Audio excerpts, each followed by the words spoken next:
Back to news. Hyderabad లో అభివృద్ధి cantonment కు రాకుండా కేంద్రం అడ్డుకుంటోందని టీఆర్ఎస్ వర్కింగ్ ప్రెసిడెంట్ కేటీఆర్ ఆరోపించారు. రక్షణ శాఖ భూముల్లో ఉన్న పేదలకు పట్టాలు ఇస్తామన్నా ఒప్పుకోలేదని గుర్తు చేశారు.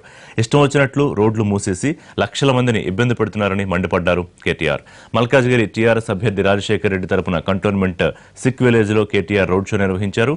16 మంది టీఆర్ఎస్ ఎంపీ అభ్యర్థుల్ని గెలిపిస్తే ఎర్రకోటపై ఎవరు జాతీయ జెండా ఎగరేయాలో నిర్ణయిస్తామన్నారు ఆయన. పేద ప్రజలు చాలా మంది రక్షణ శాఖకు సంబంధించిన స్థలాల్లో దశాబ్దాల నుంచి ఏండ్ల నుంచి గుడిసెలేసుకొని ఇల్లులు కట్టుకొని ఈ మధ్యలోనే కొంతమంది ఇల్లులు కట్టుకొని ఉన్నారు. వాళ్ళ గురించి కూడా అడిగినాం కేంద్ర ప్రభుత్వాన్ని. అయ్యా, మేము హైదరాబాద్ అందరికీ పట్టాలు ఇచ్చినాం, పేదవాళ్లకు వీళ్ళకు కూడా ఇస్తాం, మీకు భూమి బదులు భూమి ఇస్తాం, మీకు ఎక్కడ కావాలంటే అక్కడ ఇస్తామని చెప్పి అడిగినాం ఢిల్లీలో ఉండే కేంద్ర ప్రభుత్వాన్ని. ఉలుకు లేదు, పలుకు లేదు. ఒక్కసారి మీరు ఆలోచించండి. ఇష్టం వచ్చినట్టు కంటోన్మెంట్లో రోడ్లు బంద్ చేస్తారు. ఏమన్నంటే దేశ రక్షణకు సంబంధించిన వ్యవహారం అంటారు.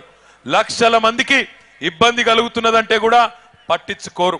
ఎందుకు ఉండాలి మన ఎంపీలు ఢిల్లీలో అంటే, ఎందుకు రేపు గట్టిగా కొట్లాడాలంటే 16 మందిని మీరు ఢిల్లీకి పంపిస్తే గులాబీ సైనికులను కేసీఆర్ గారు పంపిన రాజశేఖర్ రెడ్డి గారిని ఇంకా ఇతర 15 మంది ఎంపీ అభ్యర్థులను మీరు పంపిస్తే రేపటి రోజున ఢిల్లీలో ఎర్రకోట మీద ఎవరు జాతీయ జెండా ఎగరాయాలి 15 ఆగస్టు నాడు అనేది మన ఎంపీలే నిర్ణయించబోతున్నారనే మాట ఈ